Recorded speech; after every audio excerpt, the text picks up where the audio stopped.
The Auburn defense is dominating so far through fall camp. We discussed this on the Up-Tempo podcast.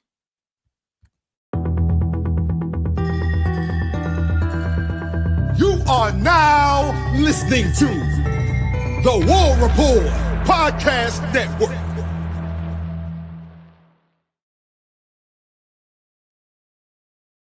Let's go. What's up, Auburn family? What's up to my Up-Tempo gang? Dustin Smith, Nick Fraser coming at you guys with another Sunday morning live edition of the Up-Tempo podcast. Nick, how are you, my guy?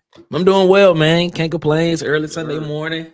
I hope everybody's doing well out there in the land of Up-Tempo and YouTube, man. Good morning. Hope y'all doing good. Yeah, sorry I had to cut that intro off a little bit early. I had something in my throat there right as we got started, but we're good to go now, man.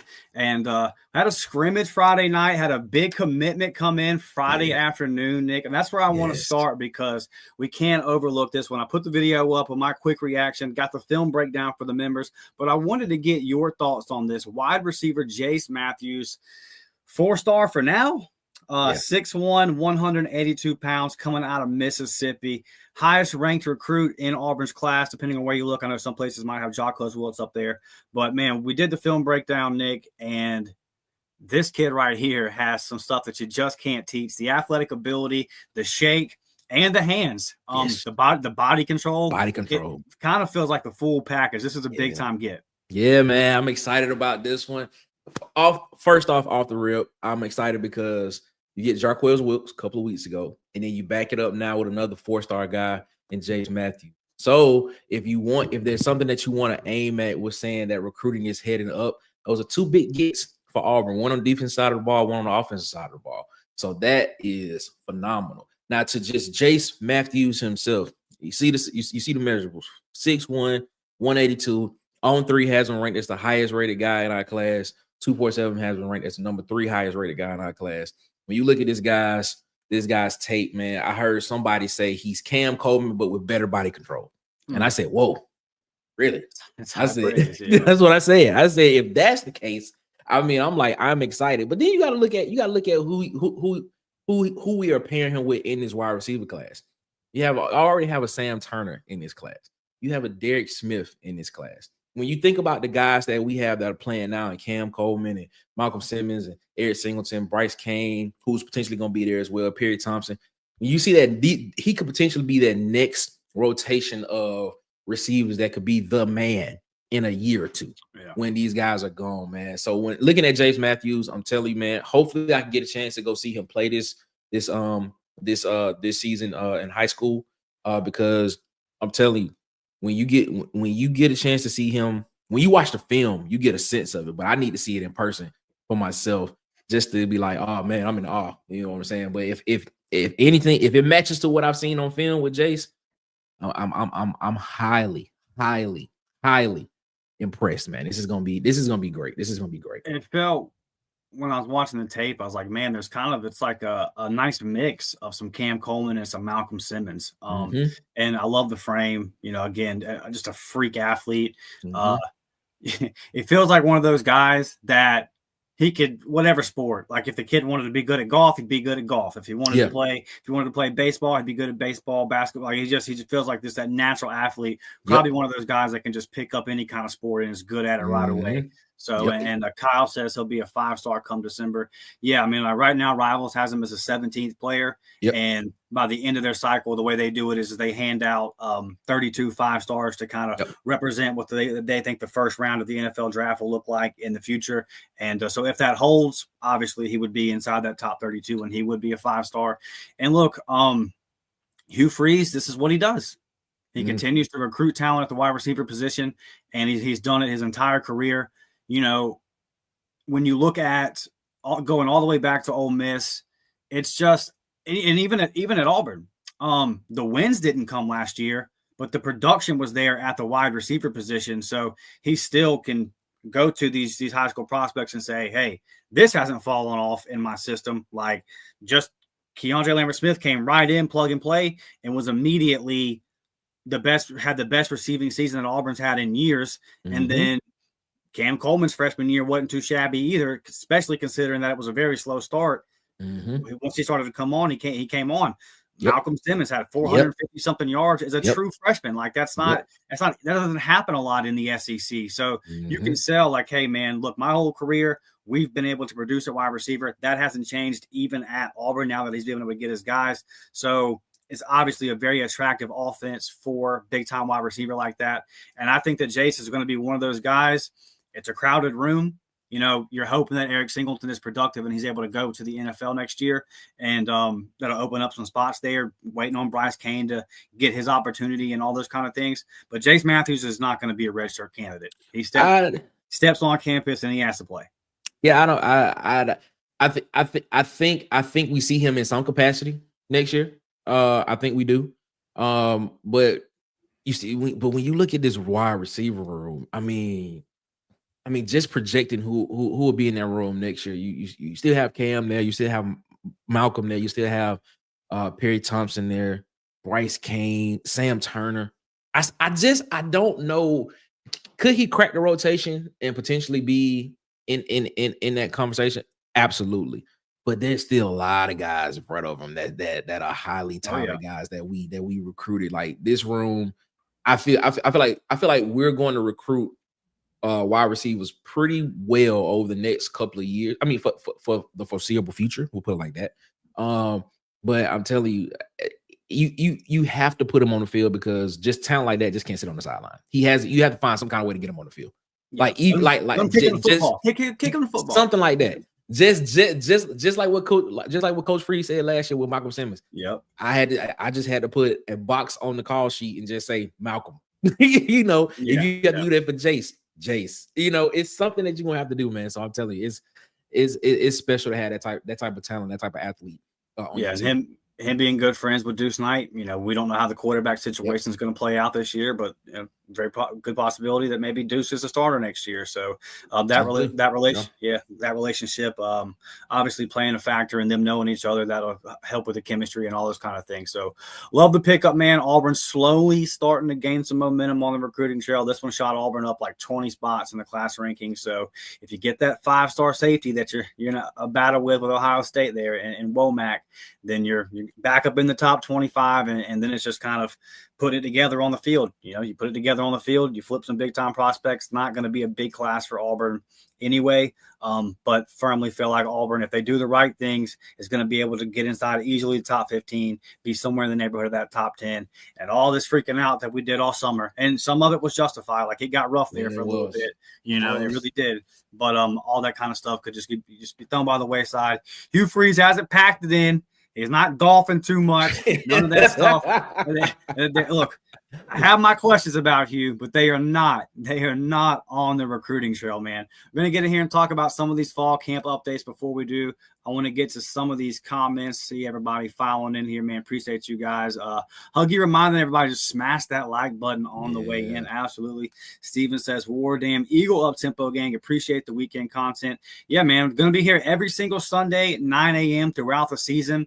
Obviously the stuff that I've been putting out on Saturdays the last couple of weeks probably won't be happening once the season comes on because we're going to be watching football on Saturday. You're not going to want to watch me talk about it anymore. And that is a blessing. Got the preseason on, man. Nehemiah Pritchett making plays out there. Rivaldo Fairweather with a touchdown catch yesterday. DJ James with an interception for the New England Patriots. There are plenty of Auburn people balling out there in the preseason. So go support your Auburn Tigers. Now, look, we had a scrimmage Friday night and our Friday afternoon, whenever it was. And kind of the theme that we continue to hear is the defense is just dominating. But it sounds like during the scrimmage, they really kind of put really put it on the offense, and the offense struggled to get anything going. The standout that you continue to hear is just really doing big things on the defensive side of the ball is Jay Crawford. I mean, it's every day. The people that were at practice, they're reporting Jay Crawford was the guy. He was the standout player on the defensive side. Just really seems like he's coming into his own and becoming that lockdown corner that we know he can be.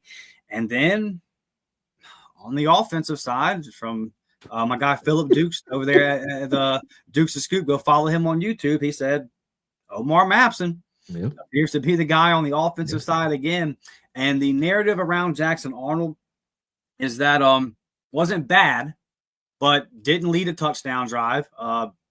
because again, the defense kind of had their way with the offense, and that it appears that on the and we've heard this for the last week or so, really, that holding the football a little bit too long, especially on waiting for some of the deeper routes to develop. So, and this was also something that was discussed at Oklahoma. All the Oklahoma people were very high on Jackson. They said, listen, Jackson Arnold did not get a fair shake here at Oklahoma. He has all the talent in the world. He does need to work on his quicker decision-making and getting the ball out a little bit quicker, especially in this RPO system that we know that Hugh Freeze loves to run. So this has kind of been a thing that we continue to hear. I don't hear anybody panicking or freaking out, and I think that the context is important.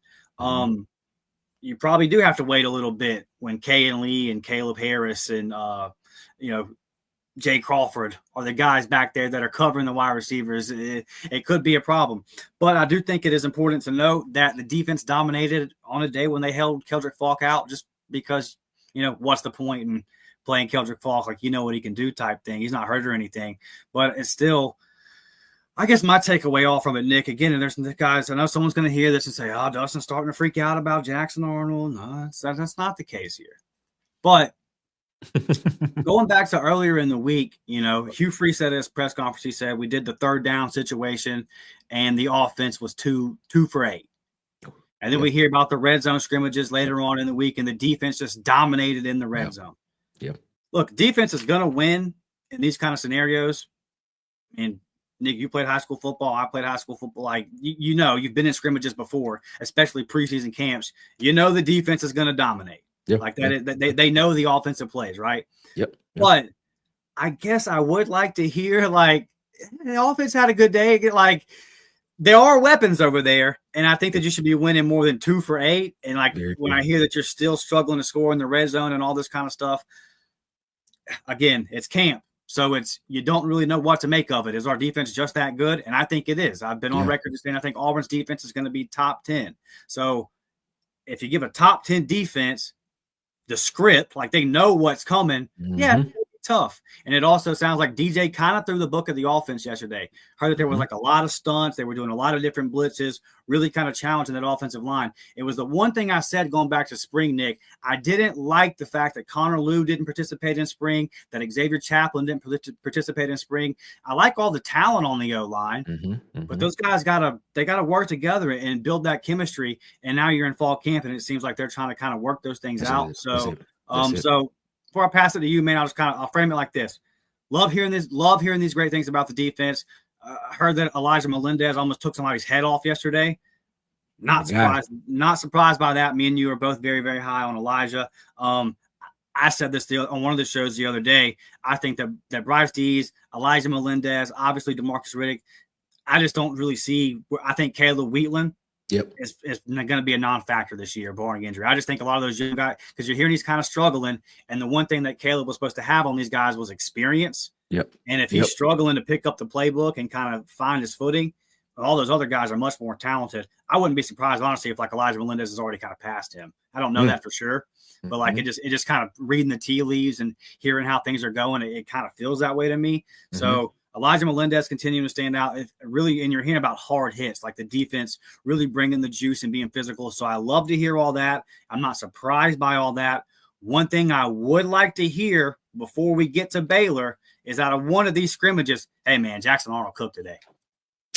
That's the one thing I would like to hear, Nick. Am I crazy for thinking that? No, you're not crazy for thinking that. I mean, because you want, like, as a fan, and I call it our Auburn PTSD. This is what I call it. What we had to deal with the past two seasons of what we were told before season start, and then what actually happened during the season. You have a legit reason why to feel that way.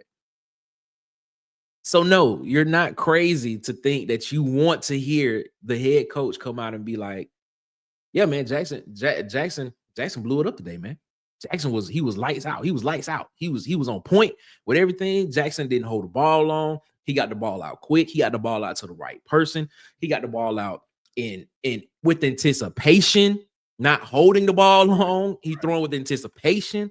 Like, you want to hear that from your guy, from your head coach going into the season about the guy who's going to be the starting quarterback and going on the road against Baylor in a game that's going to be prime time that everybody's going to highly scrutinize because you're the biggest game on TV that night. Yeah, for sure. And the fact of the matter that what Auburn has been the past 2 seasons is people just want to see something different. They want to see this offense take the next level. There's a reason why that you brought in Jackson Arnold. There's a reason why you passed on Malik Murphy and you got Jackson Arnold in and got him in this class, and he didn't go visit another school. So no, you're not crazy for feeling that. We all want to feel that. I'm high on Jackson because I just feel like just because of the weapons around him, it's just all you have to do is you just have to be a good point guard. I said this last week. Just be a good point guard. You don't have to do too much. There's not much you can do. Let the talent around you work for you. All right. That's all it is. So no, you're not crazy for thinking that, man. I can't disagree with you with that, but it would be refreshing to hear that, coming out of a practice from all that we're hearing. Yeah, Jackson Arnold lit it up today. Jackson Arnold led two touchdown drives today. He did it against the ones on the defensive side of the ball. It would be nice to hear. I just hope we do hear that soon. I hope we get some type of semblance of that soon. Yeah, and again, it's tough. You're going against one of the better defenses. We know what the secondary is going to be.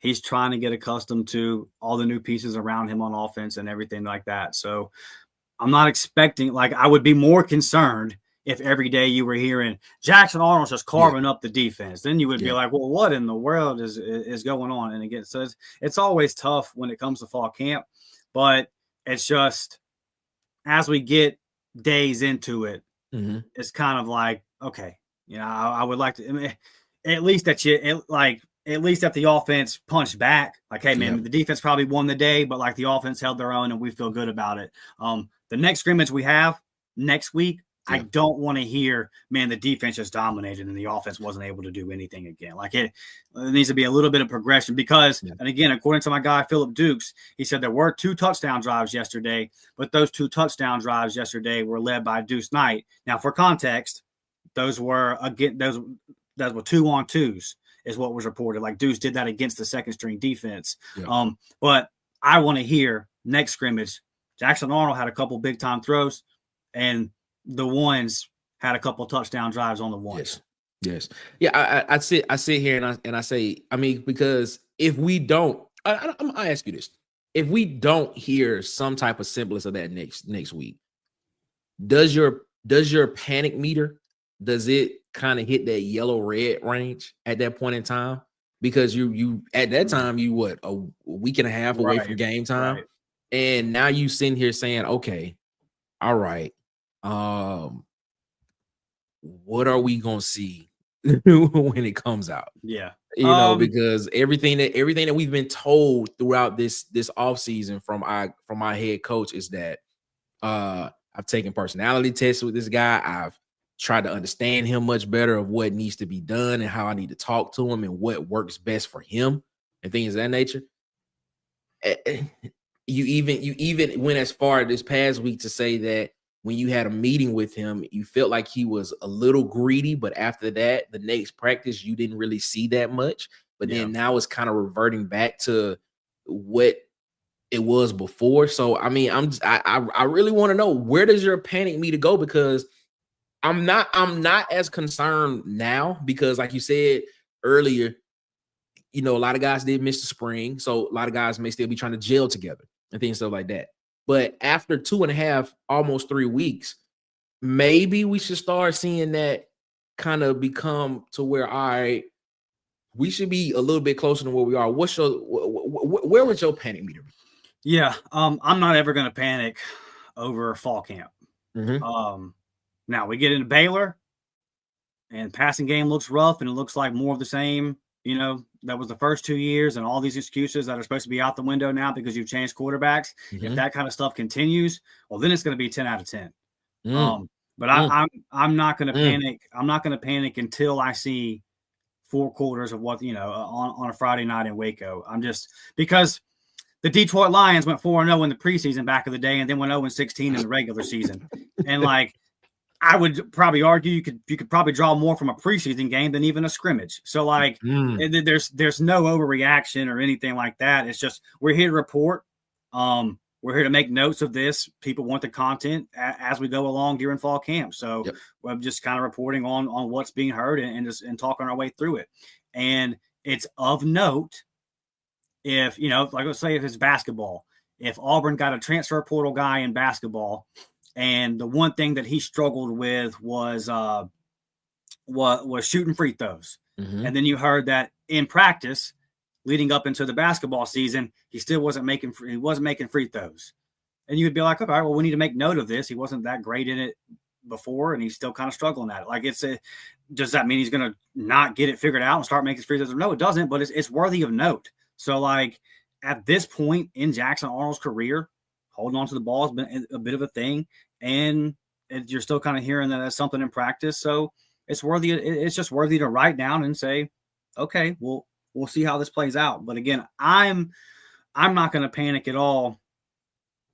Let's see what happens. Let's see what happens at Baylor. And even then, man, what if Auburn comes out and looks like complete crap versus Baylor?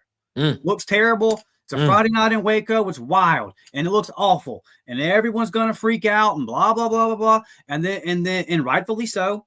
And then you would say you handle business versus Ball State and South Alabama, and then you go into Norman and you get a big win, and then you're sitting there at 3-1. Then all of a sudden, you know what I'm saying? So like, you got to see how it all plays out. I mean, at the end of the first week of Florida season last year, Billy Napier was cooked. He was out. So even if Auburn comes out and loses to Baylor, like, you're not going to fire Hugh Freeze the next week. There's still plenty of time. And I believe that if the Jackson Arnold experiment doesn't work out, I believe in the guy that you have behind him, and that you would at least be able to win some games on the back half of that schedule if you had to make that move and sell hope for the future. It doesn't feel like last year where you saw Hank Brown versus Arkansas, and you're like, oh, that's why. That's why. Okay, never mind. We were wrong. You go back to Peyton Thorne, dude. Our bad. So it doesn't feel like that to me, and even in a guy like Ashton Daniels. So like, I like your backup options if the Jackson Arnold thing doesn't work out.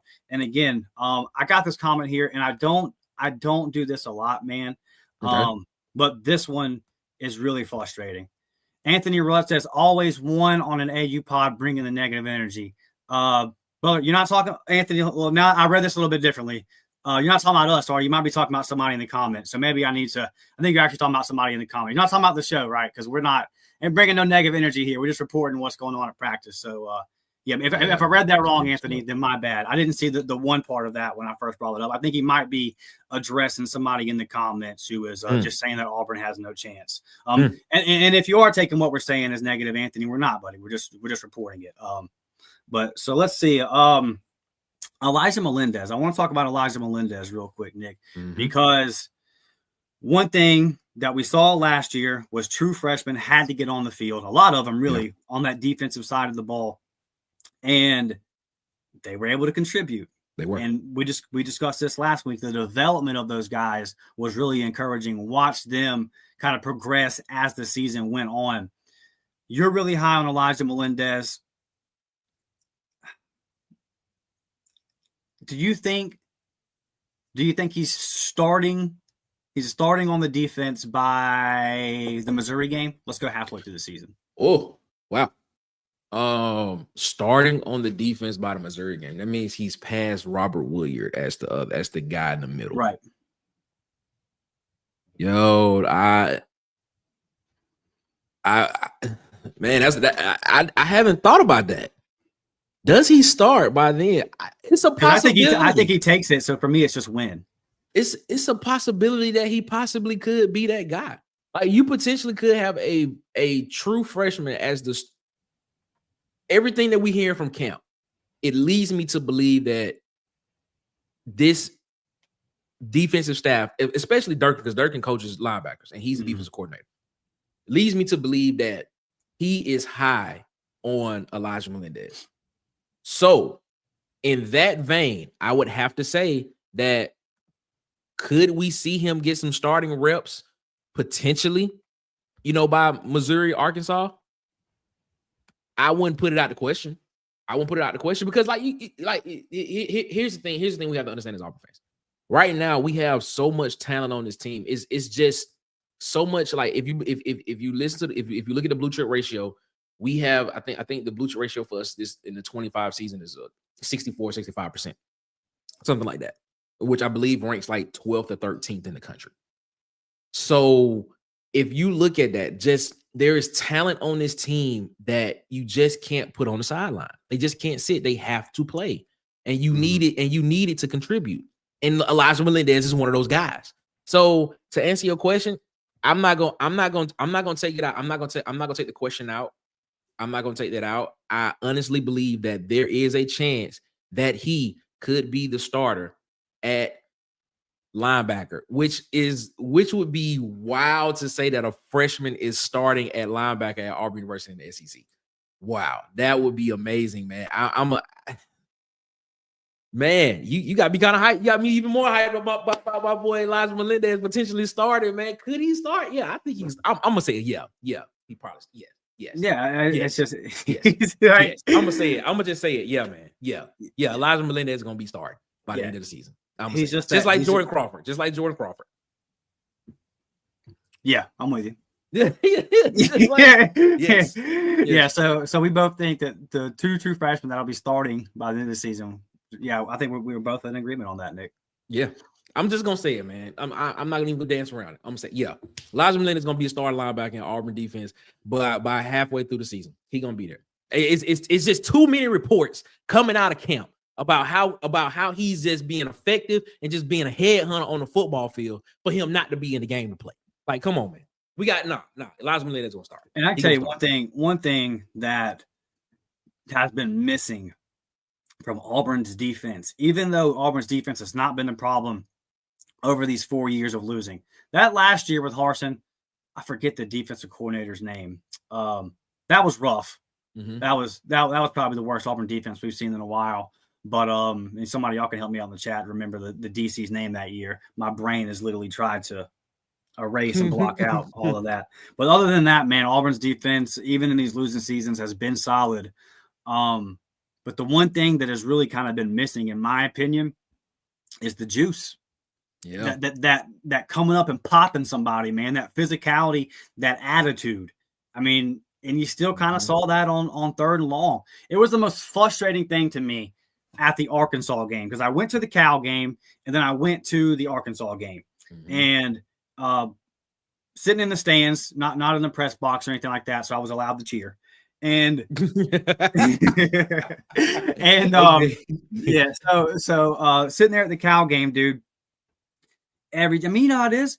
It's third and long, baby. Yeah, you get to your feet, everybody stands to their feet, and I'll be damned if we didn't put our helmet right in Mendoza's gut, and he just completed 3rd and 11. I'm like, oh, all right. Then we come into the Arkansas game a couple weeks later, 3rd and 14, 3rd and 15. Whole place, fever pitch.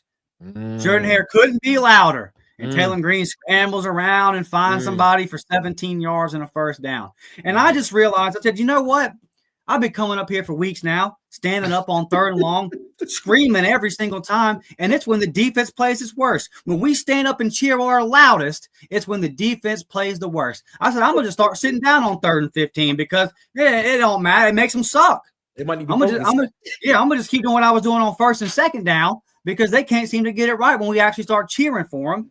And a lot of that, bro, was there was no energy. There was no what Champ Anthony did last year was an anomaly. Like there was not. That's the one thing this Auburn defense has got to do more of is come up, pop somebody, bring that attitude, and talk a little shit, baby. Let them know. Yeah, like hit them and let them know. And they said that Melendez took somebody's helmet off yesterday. See, yes, Nick. More of that. Auburn football, please. I don't know if people remember. I call it the hit against Georgia, the Julian Rose Green. Yeah. Like it's a suspension now, but it's a suspension now. But see, that kind of stuff is what made Auburn. Like when you talk about like great Auburn defenses in the past, like it's a reason why like when you talk about that, people immediately go and they say names like Dontarius Thomas or Carlos Dansby or Junior Rosegren or Will Herring or Jay Hardy or Quentin Groves. Like, it's a reason why. Takeo Spikes, baby. Takeo Spikes. It's the reason why people say that. And then when you think about it, you be like, yo, that's like 20 years ago. Like, has Auburn had a good defense like that since? And then when you think about it, you just be like, wow. We have not, like, we've had guys on defense that have been playmakers. Don't get it twisted. Derrick Browns, you've had Derek Halls, Echo Leota, who I thought had a really solid season for Auburn when he was at Auburn. The time he was there.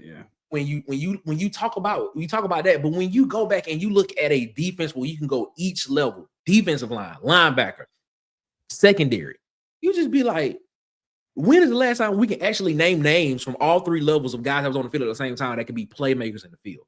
And you got to go back and be like, man, that was almost 20 years ago. Wow, that's that's just like stamped in your memory. We just, like, to your point, we got to get back to it. We got to get back to the physical, hard-nosed style of defense, and Melendez brings that. And apparently, and I know this is kind of talking. I'm gonna go out, but apparently, Jay Crawford is doing the same thing. Apparently, he's not afraid to come up and hit. You know what I'm saying? So I'm telling you, man, if this is any semblance of what we can expect the next step for this defense to be from year 1 to year 2, from last year to this year under DJ Durkin, I'm excited. I am really excited about what potentially could happen, especially with having those freshmen on the field playing. Man, it's exciting. It's exciting. It's exciting to just even think about, man. What would really be fun? Man. It would be fun to be able to look at the notepads of some of these NFL scouts after they watch Cam Coleman and Jay Crawford go one-on-one. That would be interesting. It'll probably. If I was a scout, it'll probably say something like, Jay Crawford, measurable wise, good size, good speed, got good long speed, plays the ball pretty well. Then they'll probably say something like Cam Coleman, big guy, probably has good body control, is aggressive at the football, may need to work on the technical part of running routes a little bit more or something like that, but is definitely aggressive at taking the football and definitely is a late first round draft pick. That's probably at the end on that pad, each one of them probably say late first round draft pick, early second round draft pick. That's probably what it says. I'm just being real. Like, you are looking like those two going up against each other, good on good, one-on-ones. And it just makes you better because it's going to make them better when that happens because, it's going to make them better when it happens because now when Jay Crawford has to line up against another guy in the SEC that's probably not as good as Cam Coleman, but it's still good. Now he's looking at this and saying, man, I go up against Cam Coleman every day in practice. Oh, this right. Let me stay focused and let me work, man. Let me work. And the same thing with Cam Coleman. I go up against Jay Crawford every day in practice. This man is a preseason All-American, just like me. What's up? Let's make this thing like it's iron and sharpen iron. And I'm telling you, man, it is going to be it's going to be better. So that's the reason why I feel like this defense is this defense. You say top 10. I think we could be top 12. I think we could be top 12, 13 range. But definitely top 15. Man, it's gonna be, man. It's just nice to think about. That's all. Here's my hope. My hope is that they get out there on the field versus Baylor, and all of a sudden it's like, oh, well, that's not Keldrick Falk. That's not Malik Blockton. That's not Jay Crawford. That's not Kayan Lee. That's not Caleb Harris. Oh, I actually can throw the ball. I hope that's the way it goes. And all of a sudden the offense gets out there and they're like, oh. Okay, I don't have a whole bunch of NFL guys in the secondary that I'm trying to throw, and then all of a sudden it gets a little bit easier because you've gone up again. I mean, if you're Cam Coleman, like let's play this game real quick. If you're Cam Coleman and you've been going up against Kayan Lee and the Jay Crawfords every day, how many teams is Auburn going to play that have cornerbacks that are that good? That's a good question. I mean, a few, the top dogs. yeah, if I'm going down the list, I'm thinking of the teams on our schedule right now, and Alabama probably is at the top of that list. I mean, you got Damani Jackson, depending on what Keon Saab do there as well. Oklahoma, I think Oklahoma's going to be better on defense this year, but I think it's probably going to be more because of R. Mason Thomas coming off on the defense on the defensive line. Not exactly sure about the corners. Maybe I'm pretty sure they're going to be there because Brent Venables is going to be calling defensive plays this year for Oklahoma. Georgia, I understand why people are high on Georgia, just because of the talent that Kirby Smart just has there. You probably have a guy that services there. I'm gonna be honest with you, I can't think of any other. I can't think of any other schools. Arkansas may have a guy, maybe, I don't know, but I can't think of any other schools where you potentially have guys that are just at the level of what a Jay Crawford is. I just don't see it. I don't see it. So I can't. To your point, I can't. Yeah. I can't. So how many times on Saturday are we going to roll out there? And for the first time all week, Kim Coleman is going up against a corner that he significantly outmatches. Like it's going to be interesting to see how it plays out, but you got to like the way that could go for Auburn. Lindsay says our secondary is turning into a no-fly zone. We should have way more picks this year with all those ball hawks running around back there. Yeah, dude. And that's the step. That's the next step for the defense that helps the offense out. You're just going to have to, even if the Auburn offense is significantly better than it was last year, you're just going to have to give them a short field sometimes and put them in good field position and help them out and create some turnovers and maybe score a couple on defense and that kind of thing. So yeah, the defense was solid last year. But the third and longs, getting pressure on the quarterback in those scenarios and the creating turnovers. And it just feels like for the last 4 or 5 seasons, and I don't have like the stat on this off the top of my head, but it just feels like Auburn can't pick up a damn football that's on the ground. Am I the only one that feels that way? It just stay on the ground. Nobody want to pick it up. Nobody want to get it. No, nobody want to get it. Yeah, create some more turnovers, man. Yeah, Eric. Am I wrong? No, you're not wrong, because when I think about it, like I think, if I'm not mistaken, I think like in the first, like if I'm wrong, if I'm wrong, chat, please tell me I'm wrong. But if I'm correct at this, I believe last year Auburn was like, I think Auburn was like +1, like for the first 4 or 5 games, or +2 in turnovers last year in the first 5 games for Auburn on the defensive side of the ball or something like that. I want to say they were, and I may be wrong about that because we threw a lot of interceptions in the games, and still be +1 or +2 is crazy. I might be wrong about that. That might be. I think that might be. It was the plus minus was awful coming out. It was. We might. At one point, at one point it was like -10, 15, something. Yeah, okay, that's what it was. Okay, never mind. I'm thinking of something else. Never mind. Eric says. Eric said this is probably the best wide receiver room in the country, and it will be that for years to come. Welcome, Jace. Yeah.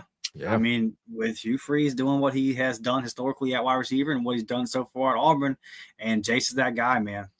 Madison says, I need to hear that from the players probably more than Coach Hugh Freeze. And this was in reference to the Jackson Arnold, cooking at practice and all that kind of stuff. Yeah, for sure. The players will tell you, and they definitely will. Yeah, you can kind of tell in the way that they talk, and I want to see him light up. I want to say, hey man, Jackson, he went at it today. Yeah, he balled out today, and I want to hear that. I want to hear that in a scrimmage. And again, please don't take take any of that as shade at Jackson. It's just we're getting a little ways in the fall camp here, and glad the defense is dominating, but I wouldn't mind hearing about the offense having a good day.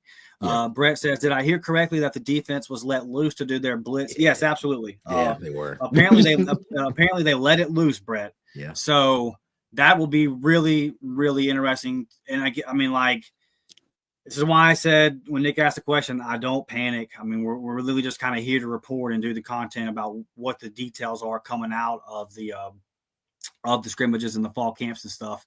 But what will be interesting is to hear how the next scrimmage goes. Because if you're the offense now, all right, you've had a week to see all this kind of stuff. Yep. How do you respond to it? Yep. I mean, the defense is at a serious, and Brett, I know you played football growing up. You know what it is. The defense is at a serious advantage in these scenarios, especially that first scrimmage.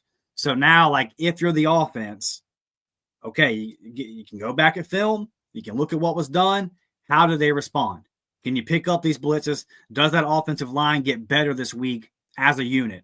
Does Jackson Arnold get better this week at understanding, okay, this is what the defense is throwing at me. This is what I need to expect. I need to get the ball out quicker here. Yep. And another reason why I'm not panicking quite yet on the whole Jackson's holding the ball too long thing is because 2 weeks ago, I watched the Oklahoma versus Alabama game last year in entirety. I watched the whole game to start to finish.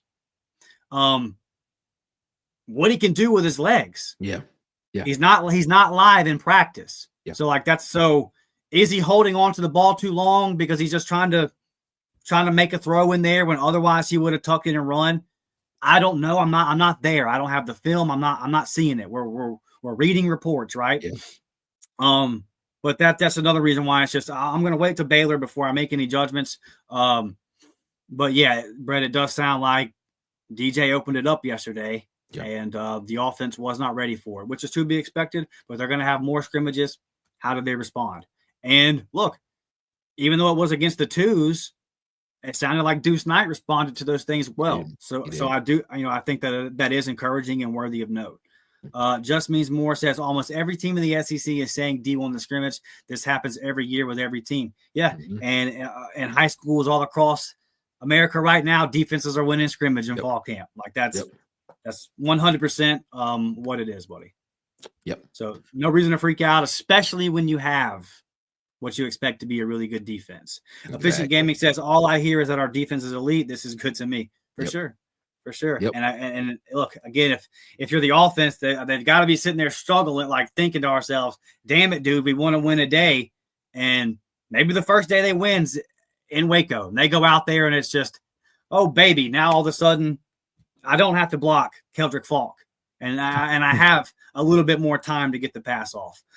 John Castleberry says, Pendergrass is out for the season versus Baylor. It means their running back one is going to have to carry the load. If we stop him and get them in obvious pass situations, we will clamp them down. Yeah, big loss. Big loss this week for the Baylor Bears. But Auburn has to get through fall camp healthy as well. Exactly. And we still got a couple of weeks. So hopefully that we don't have it was interesting because that line swung big at the end of last week. It swung big back in Auburn's favor after swinging big in Baylor's favor like the week before that. And to the point where it's like somebody get hurt. And then the next day it comes out, yeah, somebody did get hurt. So, yeah, that's a big blow. But, again, Auburn has many more practices to go. Auburn's got to get through it healthy itself. Hey, how about no more arrest? Jesus Christ. How about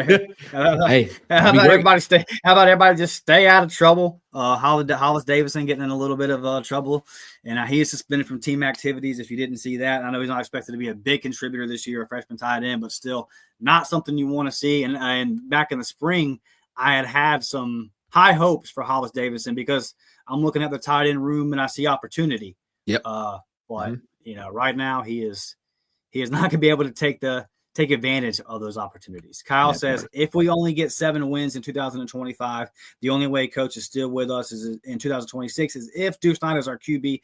Yes, this is a very, very interesting scenario and one that's been floated around a couple times this summer. It is the Florida scenario last year. Yeah. The first 6 games for Auburn are tough. Me and you were talking about before we hit record. We don't really understand why everyone thinks it gets easier when Missouri comes into town. Push back on that heavily. Yeah. But it's when you get that second half of the season, you look at it and you're thinking this should start to kind of lighten up for Auburn a little bit. But you got to get through those first 6. Yep. And you're going to kind of know what you need to know about Jackson Arnold probably by the time you get to the Georgia game. So then let's say Jackson is struggling. Then there's this whole other conversation that comes up of, well, when do you start Duce Knight? Just how ready is he? They have a lot better idea of that than we do. They see him in practice every day. They're breaking down the films. They're in the meetings, all of those kind of things. Again, we kind of clamored for the second string quarterback last year, and then we found out very quickly why we continued to get Peyton Thorne every week. But I don't think this is the same scenario. Mm-hmm. And I will stand by what I said on y'all show a week or two ago. If there is a scenario where Duce Knight has to come in, yeah, I remember this. Yeah, whether it be injury and or bad play from the starting quarterback, from that point on, I'm not pounding the table saying this is gonna happen. But if anything takes place to where Duce Knight comes in and has to be your guy, don't want to see what's name first. then y'all can just chalk it up for the next little bit because he ain't giving that job up. Yeah. When that's what I feel confident in, that whenever Duce Knight time, unless it's Jackson gets hurt in the second quarter versus Baylor and you got to throw Duce out there when you probably weren't planning on it. But man, if we get on into like the middle of the season, Duce has had some practices under his game. He's got to go in versus Ball State and South Alabama and get those reps. Man, if something happens to Jackson or you have to bench him halfway through the season and then Duce comes in, it's my prediction, Kyle, to finish out your comment here, that those last 6 games, Duce will play well and that he will be the future of Auburn. So this is a very, very there's a possibility that this could happen. And you saw it last year with Mertz at Florida. Yep. And then he gets hurt, wasn't playing bad. They had a ridiculous schedule. He wasn't playing great either. He played better the year before, but he gets hurt and you have 5-star DJ Lagway, and sure, there's some growing pains there, but it just becomes so obvious what the skill set is, what the ceiling is, that Florida says, you know what? We're going to take this money that we had for the buyout for Billy and pump it into the recruiting class and build around this combo of Billy and DJ for the future. This could happen. Like, I would not be shocked if some kind of, whether it be injury, bad play, whatever, if this happened, Kyle, like you're mentioning with Duce, wouldn't be surprised. And I'm telling y'all, you have not heard me talk this way about any freshman quarterback coming into Auburn. I 100% that if that happens, Duce Knight will be ready to go, that he will perform, and it'll look just like, if not similar to what DJ Lagway did at Florida last year. Stand on that. Here's what I'm going to say to that. I say this every year. You know what type of team you're going to have by week 4 or 5.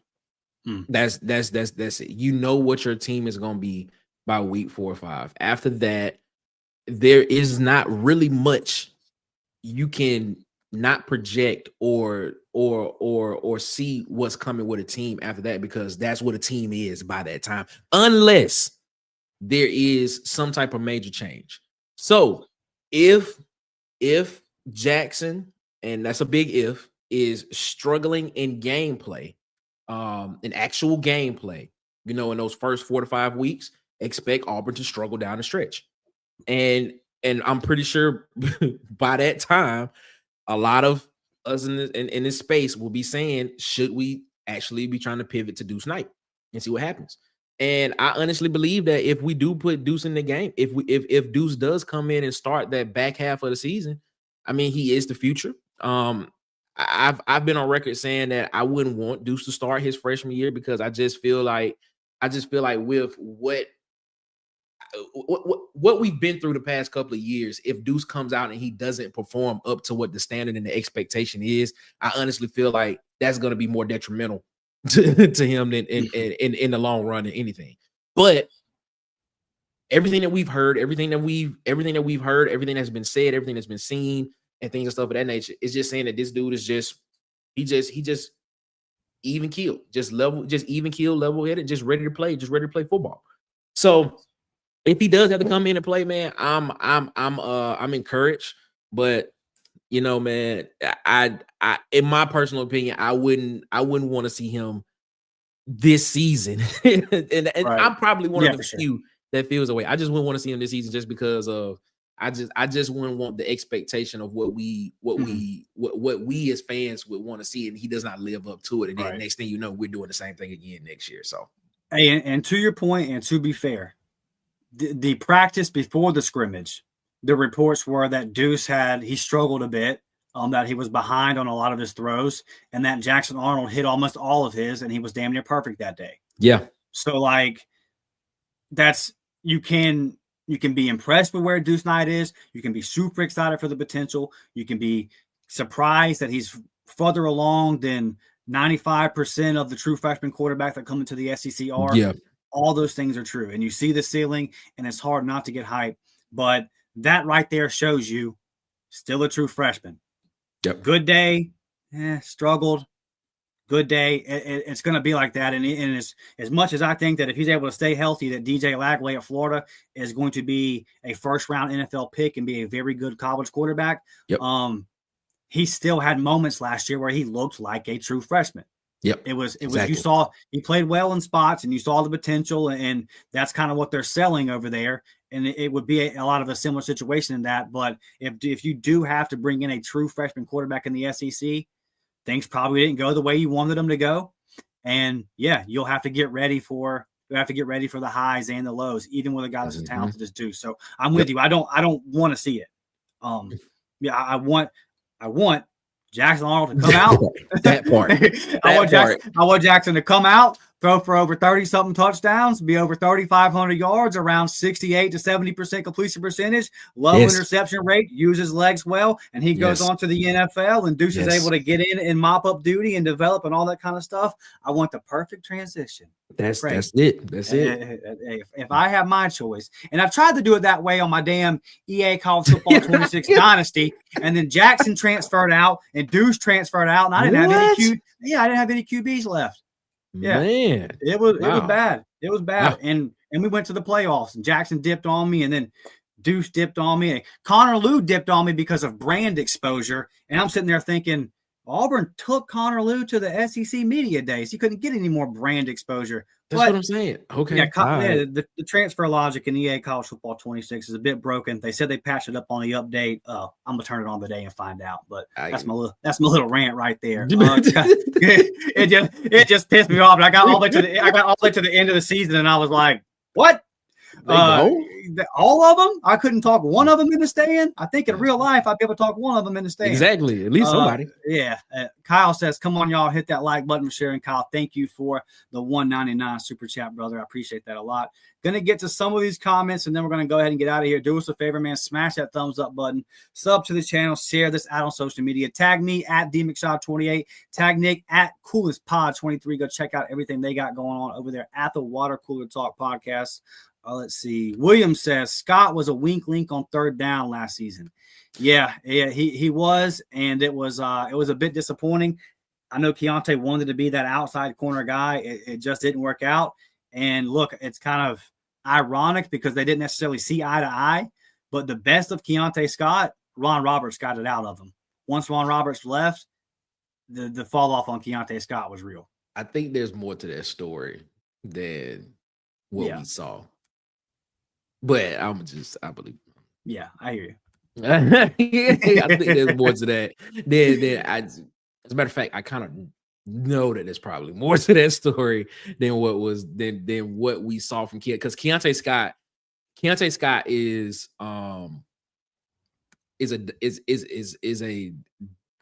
a dynamic athlete as well.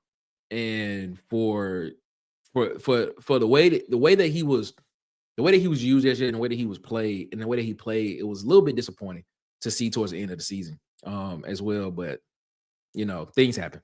Yeah, for sure. I like the guys we got in that room this year. There's no. Yeah, I agree. There's no excuse for there should be no weak links on third down this time, William. Things happen.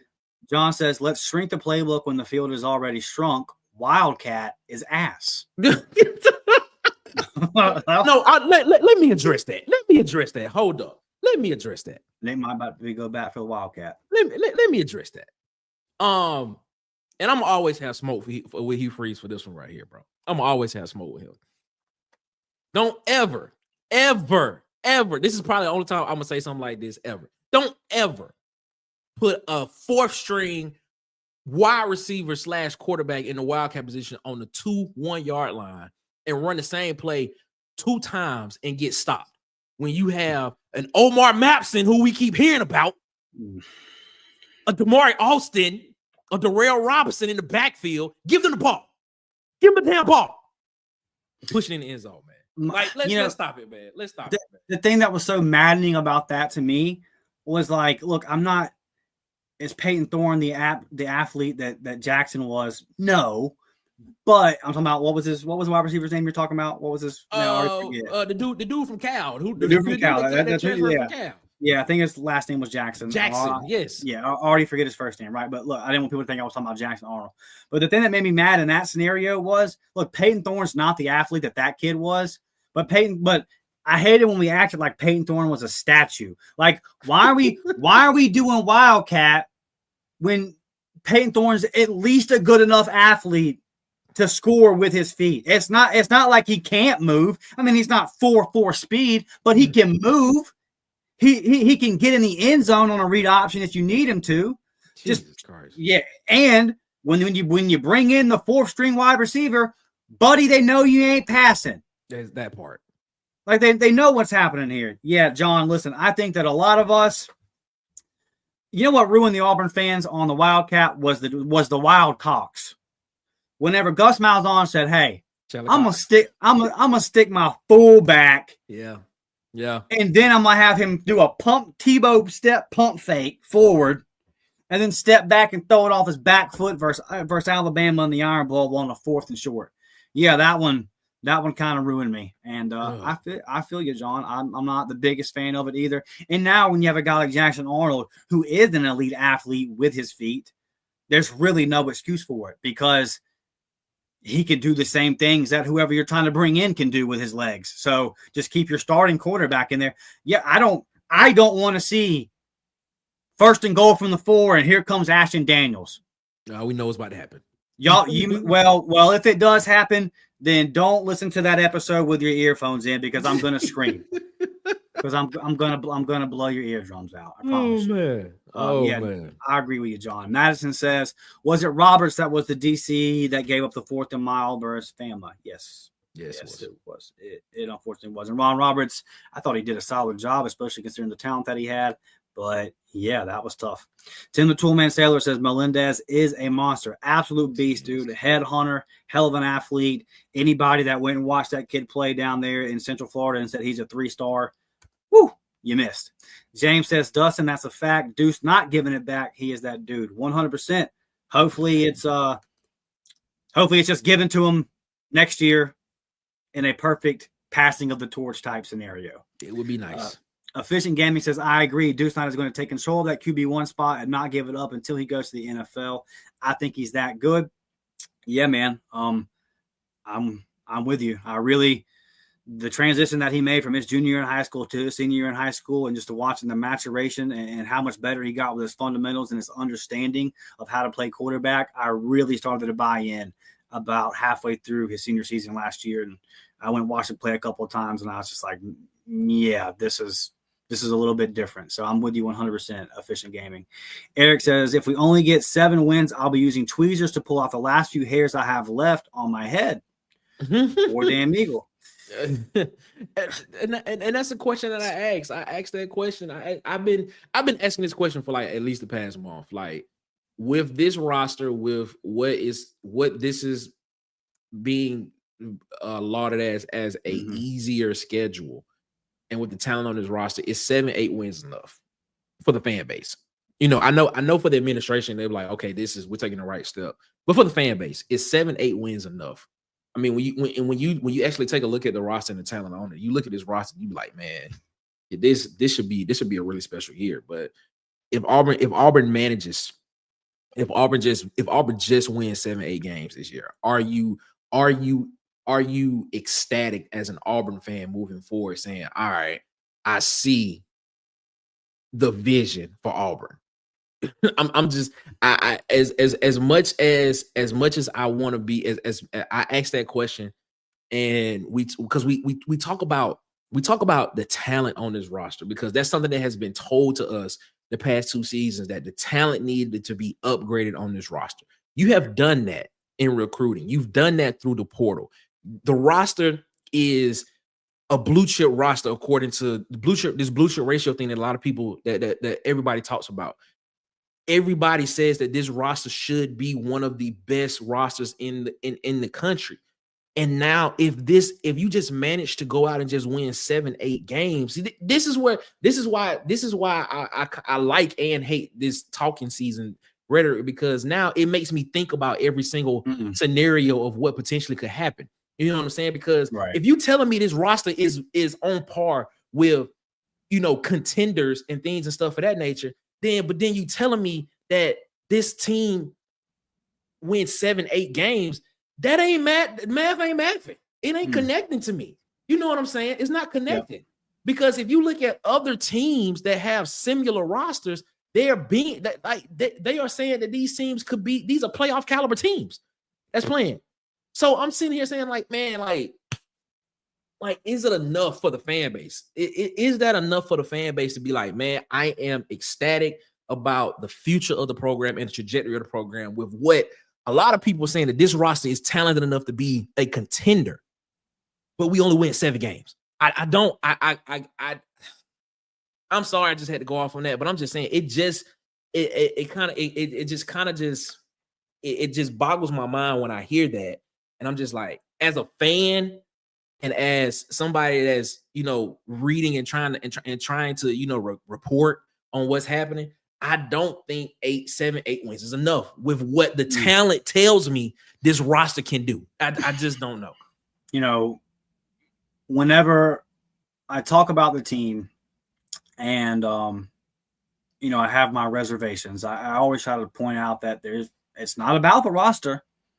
My reservations are not about the roster. My reservations are about the head coach, particularly on game day. But I also have my questions about whether during the week he can draw up a game plan for. I mean, listen, whatever that game plan was versus the Vanderbilt Commodores last year, buddy, whatever that game plan was versus Missouri last year, man. Okay, man, it felt like a 2014 game plan that doesn't work anymore. So, yeah, we got to see, man. We got to see a little bit something different, you know, and it's the people that are optimistic and think that Auburn can win 9 or 10 games. Me. You, yes. Right. It's about the roster, right? So here's what I say. Jimbo Fisher had good rosters all the time. Yeah, that's a good point. Where's he coaching at now? So, like, really good point. That's really good. We're gonna find out. We're about to find out. Like this is the year for Hugh Freeze. The excuses are out the window. This is the best opportunity he's had as a head coach. He's never had this many resources and this amount of time to build up his program. He is coming into his 3rd year at Auburn, where he has been given unlimited resources. Yes, there was a little bit of stuff that went on this summer, but that doesn't affect this roster this year. Exactly. For the team that he is going to roll out this year, that he had a blank checkbook, and by the way, he's going to end up having a blank checkbook again. Like, I just, once Auburn says, you know what, Bama and Georgia aren't getting punished, here we go. And I would tell you that you at least had to be in the ballpark to even get a guy like Jace. So that's probably already kind of started to happen.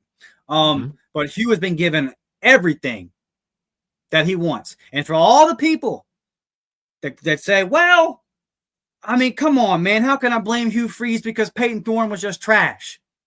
Well, you're overlooking a key component of who brought Peyton Thorne to Auburn. But we'll leave that twice, really. You get doubled down on it.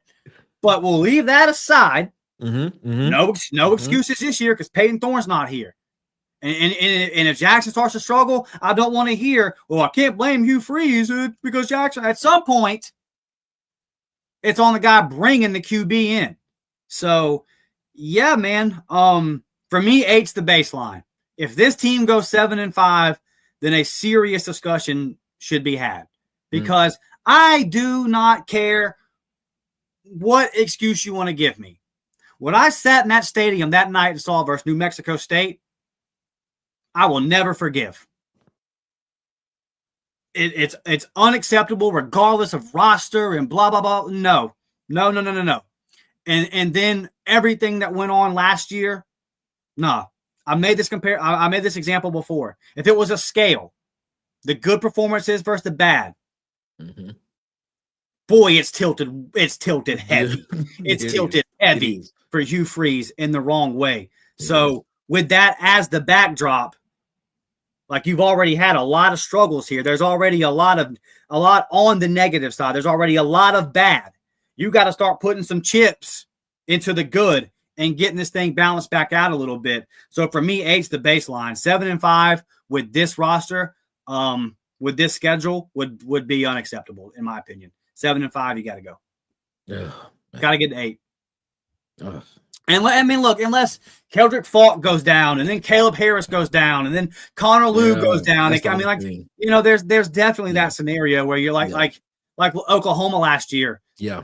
They kind of just said, we don't even know what to make of this year for Brett Venables, so we're going to give him another year. Very like, true. If it's that kind of scenario, then okay. But if it's a regular season and all things injury wise are balanced and fair, yeah, buddy. For me, 8 is the baseline, and then we'll have this discussion here in a couple weeks. But Nick, I don't have Auburn winning 8 games if I'm doing my prediction today. So then you can kind of connect the dots. Maybe I'll change on that. Is that a bold take, Dustin? No, that's my eyes work, and I've seen the first 2 years of this. My eyes work fine. My side is good. Yeah. Andrew says, does Maps in a red shirt or no? I say no. Look, buddy. Boy, I just, if you would have asked me this 2 weeks ago, I would have said, red shirt, and I wouldn't have given it the time of day. Yeah. But I believe that Jeremiah being banged up and Damari being banged up gave Mapson the opportunity to get some reps, and he took full advantage of those to the point to where, I mean, it's very clear that he's above Alvin Henderson right now on the pecking order. Darrell Robinson was banged up to start camp, so like your top 3 guys being in and out, it gave Mapson the opportunity, and then you should be really fired up that he took advantage of those opportunities. Look, I definitely would have said a kid that's had to reclassify, or didn't have to, but reclassified, skipped his senior year of high school in a running back room that's already feels like it's got his heir apparent and his next options. Yeah, I would have for sure 2 weeks ago said, book it, red shirt candidate, not even really a question. And I would have been super wrong. And I probably said that somewhere, so I probably was really wrong. Yeah, man, I'm buying the hype, because now will it translate to like the season? That's to be determined. You think back to a guy like Cam Brown, who was a camp superstar every single time, and it never kind of, that there are those. But I think that I watched Omar play a couple times in high school, and I'm a believer.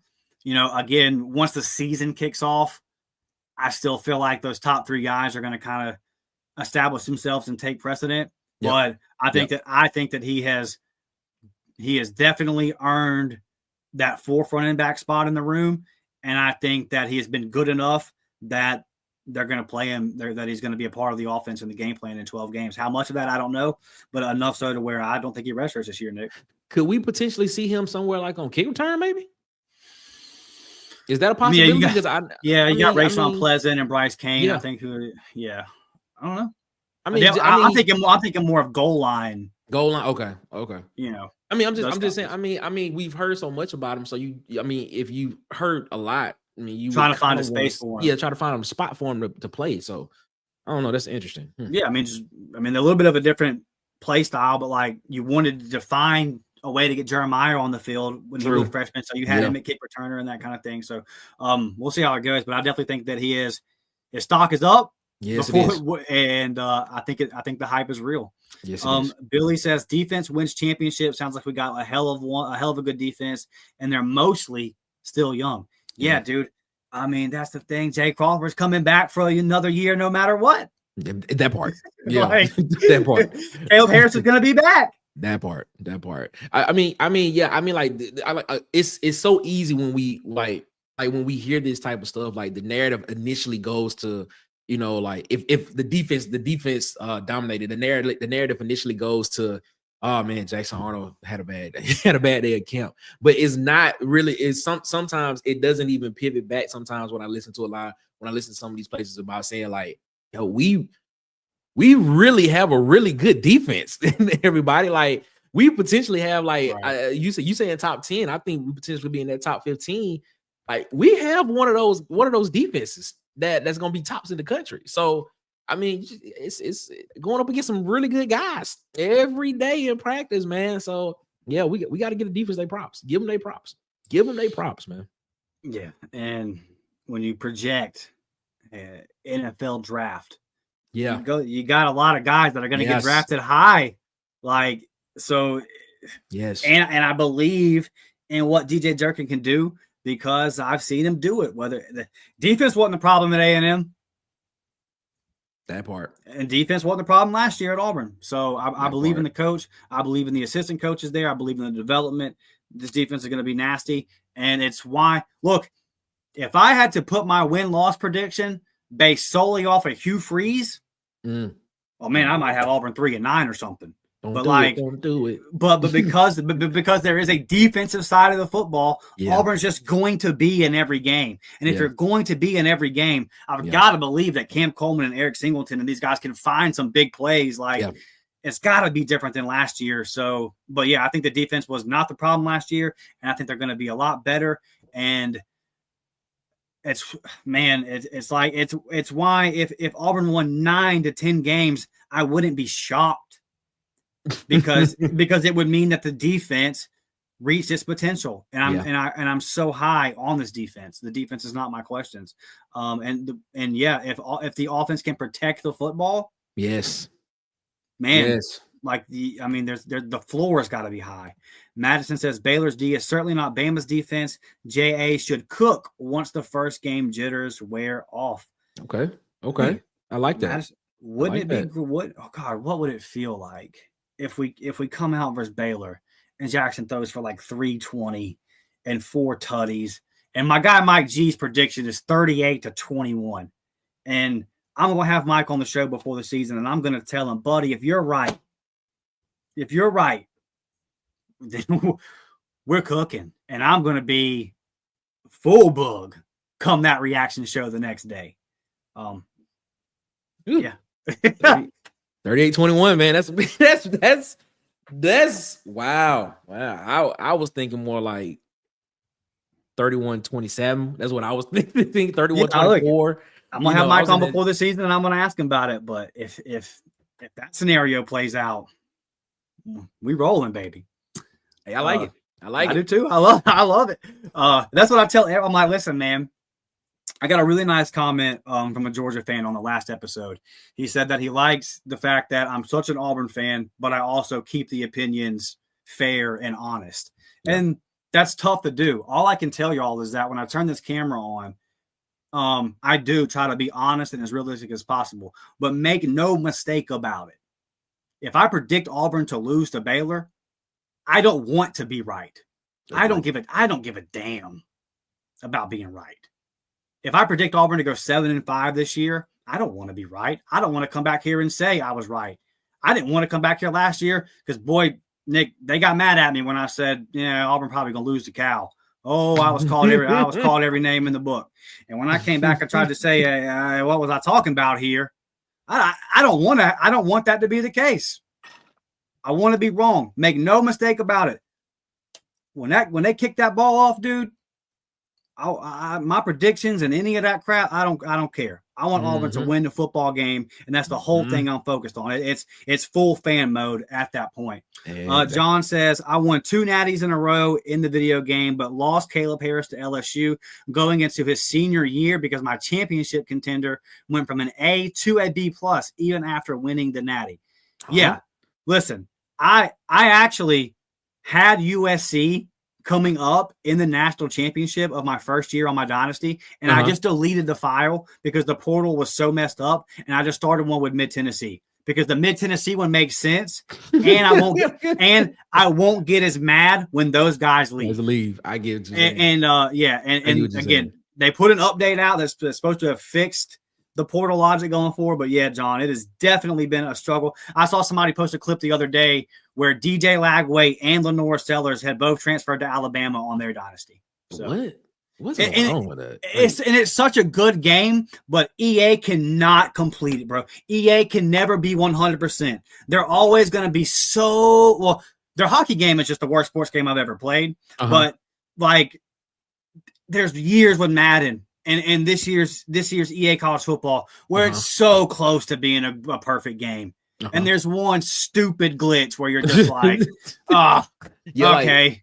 Like the glitch last year in college football is like every time you threw a pass and it was intercepted, like the defensive backs was always turned or something like that. Yeah. And I was like, how did he pick that off? Like that's not real, man. That's not even real. Like, come on, what are we doing? Like, I'll be like, oh, yeah. I just quit the game and start over because I'd be like, come on, man. Like, that ain't even real. That's not even realistic. Let's come on. Let's make it realistic. But yeah. I guess some funny stuff going on out there with the old electronic arts. And people that don't play games are like, what are they talking about? They charge us $70 for a broken product. That part. Ant says, man, Dustin LSU got Lagway and Keldrick on my dynasty and kept Perkins. Yeah, I'm telling you, dog. There's horror stories out there on the Auburn dynasties. Horror stories, man. Bro. Somebody don't like Auburn. They don't like Auburn. Somebody don't like Auburn. Bryce Kane was transferring because of playing time. I said, okay, I got one that makes sense. That's what okay, that is like right. Somebody don't like Auburn at EA, bro. They don't it was broken. Brad says 7 regular season games with a bowl game win is the least I will accept, so that'll be 8-5. Anything less than that, and I will want Freeze gone. Yeah, I think a lot of people are going to be kind of in this line of thinking. And what's tough now with the bowl games is that, like, I don't know what to make of bowl games anymore because you might have a guy, Nick, that's a starter on the team and is going to start on your team next year. Yeah. But he just sits out the bowl game. Yeah. I hate saying that. I hate saying this because for the longest time, bowl games used to be my favorite thing in all of sports. Bowl season was my favorite. Agree. And then the NBA playoffs were number 2, and I haven't watched an NBA game in 5 years. That's a discussion for another day. But, like, I was watching bowl games last year, and I was like, I can't even get into this, man, because I've got true sophomores that are starters on the team that have to come back next year. They're not transferring. They're not eligible to go pro. They'll be starting on this team next year, but they're just sitting out of the bowl game. It's like, why is this even going on the record? I don't know if bowl games should even go on your overall record anymore, but then that would bring up the whole point of, well, then why even play them? And I don't want them to go away. It's an absolute mess when it comes to all that. I think for me, the solution is if you sign an NIL contract with us and we're going to suit up and play a game, unless you're going to the pros, then you need to suit up and play. Or there's got to be some kind of monetary thing where we get money back or something like that because we're paying you to play games on our schedule. So, the bowl game discussion is a bit weird. I don't know what to make of it. I'll kind of be the guy, I think, moving forward that if Auburn loses bowl games, I'll be like, yeah, who cares? But if we win them, I'll be like, yeah, I think that's going to be kind of the route I'm going to take. I'm going to say this about bowl games. I think that the importance that has been placed on the college football playoff has just diminished what bowl games used to be.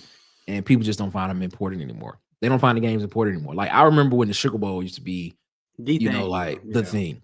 Or I remember when it was called the Gaylord Music City Bowl, when that used to be like, okay, we're going to Nashville to the Gaylord, or is it the Outback Bowl? Outback Bowl was a good bowl. Capital One Bowl was a good bowl. Capital One Bowl was a good bowl.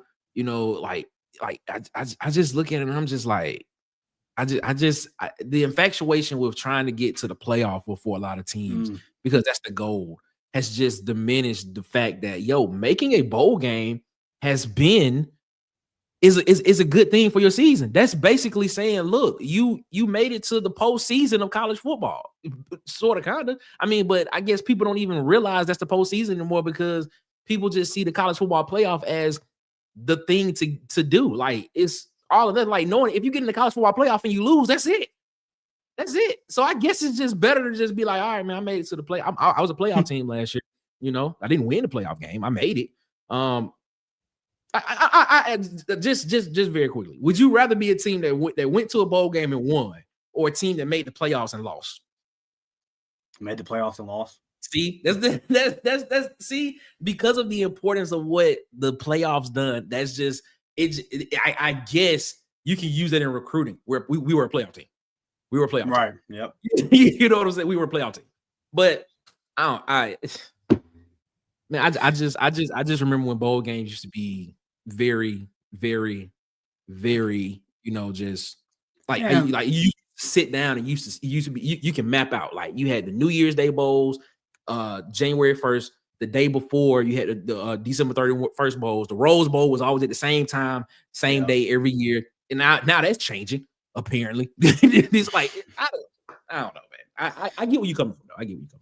Yeah, no, I hate it, man. I hate it because there's only going to be so many playoff teams. There's only going to be one team that wins the playoffs. And when I watched what happened last year in that Pop-Tart Bowl, I was like, dog, this is no shot at Cam Ward.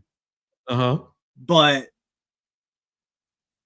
I come from a generation where like Kobe Bryant was the dude, bro. Yes. You know what I mean? And I could never imagine Kobe saying, you know what? I got my record here. I'm going to tap out in the first half and watch y'all lose a close game that's going to go on this team's record. So crazy. And then I can also remember a time where if Cam Ward would have done that, he would have dropped from the first round projection to like a fifth round. The NFL would have freaked out and said, no. Nope. And now it's just part of it. And I was watching that game like, is this happening? How? Yes. And look, I think Cam Ward's going to be a good quarterback, but dude, how in the world can you sit there healthy and watch your team lose a close game that they wouldn't lose if you continued to play and you tapped out in the middle of it? Business decision. That man made a business decision. He made a business decision, but man, I can't wrap my head. Woo! Made a business decision. Okay, you gotta understand. You gotta understand, man. We not in the era of Kobe Bryant's and Allen I know. Iversons Look, and Kevin Garnett's and Tim Duncan's anymore, man. And my best friend told me this the other day, Nick. He said, "You got to stop acting like everybody's gonna be Kobe Bryant." I was like, man, Kobe being Bryant was just a different person, man. That's different. Like, you dislocate your finger in the game, go to the sideline, have the trainer pop it back in place, and then go back out and play. Like, that's different. You tear your Achilles in the middle of a play, and then get up, walk, not get carried, walk to the free throw line, hit 2 free throws, and then walk off the court. That's different. That's different, man. Like, I don't Elijah Melendez. I say that Elijah Melendez. That's who we got. Elijah Melendez, baby. That's what I'm talking about. We got some dogs. we got some of them dogs. Hey, I tell you what. We got some young cats that are really made of the right stuff. I fully believe that. Fire Freeze has been a member for 11 months now. Appreciate you, my guy. He says, losing sucks. My worry with the young defense is that they don't stay if Auburn doesn't win. I think that's what you're saying there. Yeah. I mean, if Auburn has a bad season this year, ain't nobody staying because the head coach is probably changing. Like, if your username becomes reality, then nobody's staying, bro. Like, no. If his username become reality, bro, we're gonna have content for it.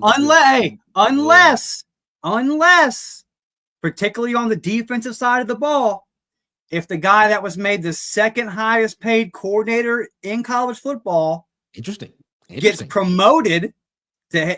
In this scenario, your username becomes reality. And if you're listening on audio, his username is literally Fire Freeze. Yes. If no question where you stand, my brother. If that happens, then Fire Freeze, that happens, and then DJ Durkin gets promoted to head coach, which would be it would be in that if something happens to you, it will at least be a consideration. Yep. I feel comfortable saying that. He will get an interview. Okay. They didn't give him that fat contract for no reason. They believe in him. They see him every day. They believe in him.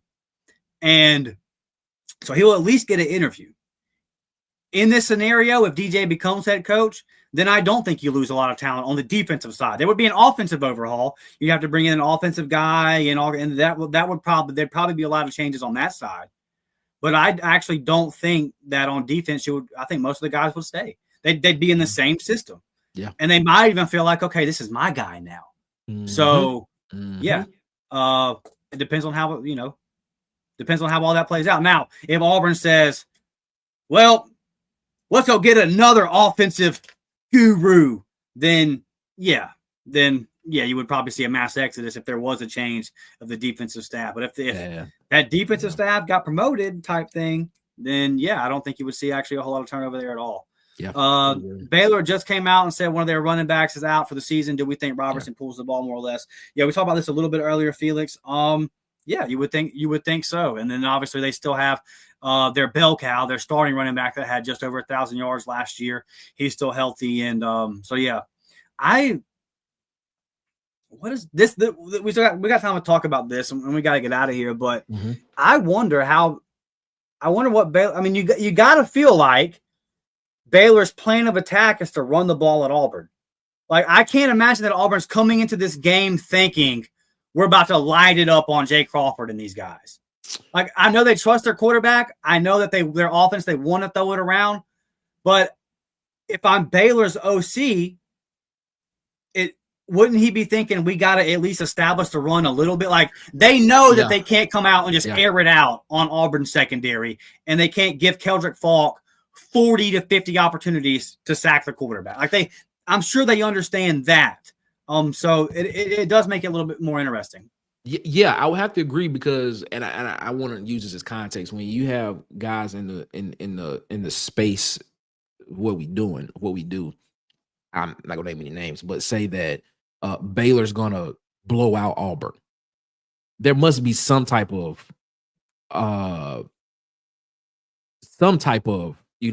hubris there that just lets them know, be like, yeah, we're gonna do something. We're scheming something up to where we're not gonna do what you think we're going to do, is what it is.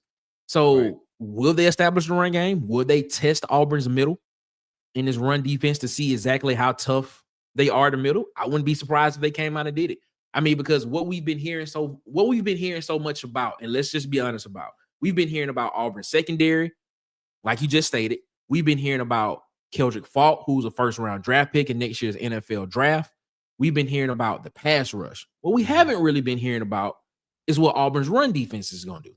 Because the narrative before we start hearing about a lot of guys in this linebacker room is that the linebacker room has been probably, I don't want to say weakest, but the least experienced and least part of the team that there has been concerns about on the defensive side of the ball. So if I'm Jake Spavital, I'm known to come out there and throw that thing. Jake Spavital, offensive coordinator for Baylor, I'm known to coming out. Hey, guess what? Let's test this run defense and see what they about. You know what I'm saying? If we get a hat on the offensive line, and we can hold up, now those linebackers have to feel the gaps. Are they coming in and wrapping up tackling? Are they stopping the run? Are they scraping down the line and getting good angles? So it's interesting to see, man. It'll be interesting to see if Baylor comes out and does something that we don't expect them to do. And I didn't think about that until you just said that. I mean, because the narrative has been about Auburn's pass defense, and then knowing what Spavital does in his offense, you looking at it and you saying, okay, we should match up well, but really haven't been. That is something to think about. Now that I'm talking it through, I'm like, yeah, that's a possibility that we could come out and just be like, oh, snap, whoa. Like, we wasn't expecting this part, but who knows? We'll see. Yeah, I can't wait. I can tell you what, guys, I'm just about tired of talking about it. You not the I am ready to find out, man, and I cannot wait. It does feel good to have some, albeit preseason, but have some football back on the TV, man. Before we get out of here, I want to talk to you guys about these memberships. $3.99 a month for the JV squad, $5.99 a month for the varsity squad. Did a members-only live show later in the week, kind of the night before Jace Matthews' commitment. Let everybody know what to be expecting, that Jace Matthews was going to commit, had a little inside intel on the recruitment and that kind of stuff. Also had some exclusive inside intel from that day's practice. And then we did the film breakdown once Jace Matthews committed and had that up for you guys. So if you are interested in getting more up-tempo content, this is the way to do it. A lot of people are having problem doing this on their phone, so you're going to have to sign up on a desktop. But this is how you support, man. Plan on doing a lot of traveling this year, getting up to Auburn, covering the games, going up to places like Mississippi to cover guys like Jace Matthews. That's not possible without y'all support. So for everyone that signed up this week, the numbers are up. For people that have been gifting memberships on our live shows, thank you, thank you, thank you. I cannot tell you how much I appreciate it. It keeps the lights on, keeps the podcast going, and all that good stuff. Man, Great show, Nick. If you guys are listening on audio, Spotify, Apple, all that kind of stuff, do me a favor. Go ahead and turn on your notifications. Follow me over there. Leave a 5-star review. All those things help us out as well. And we will be back later in the week to talk some more Auburn football. Fall camp continues on. And every day, man, this is another weekend down. We're one more weekend closer to college football. I cannot wait. Nick, what y'all got going on over at Water Cooler this week? Yeah, man. Dustin called it the Woody Hayes board. I'll do it again. The Woody Hayes board right there. Follow us over on YouTube at Water Cooler Talk Sports. We are live call-in shows Monday, Wednesday, and Friday. And of course on Twitter at CoolersPod23, man. So my little Woody Hayes board right there, man. So we appreciate y'all right there, man. Make sure you go follow us there. On YouTube, man. We hit 700 subscribers this past week, man. So now we're striving to see how close we can get to 800 before the season starts, man. So we appreciate y'all, man. Thank y'all so much for allowing me to come over here and just talk Auburn football, man, college football, SEC, man. We thank y'all so much for that opportunity, man. We appreciate it. Everybody tapping back in. The numbers are going back up because football season is here, baby. Like, subscribe, all that good stuff. We'll be back here live 9 a.m. Central Time next Sunday. Gonna have content dropping on the channel throughout the week, so you guys make sure to tap in. And we'll see y'all then. War Damn Eagle, baby. I'm out. War Eagle.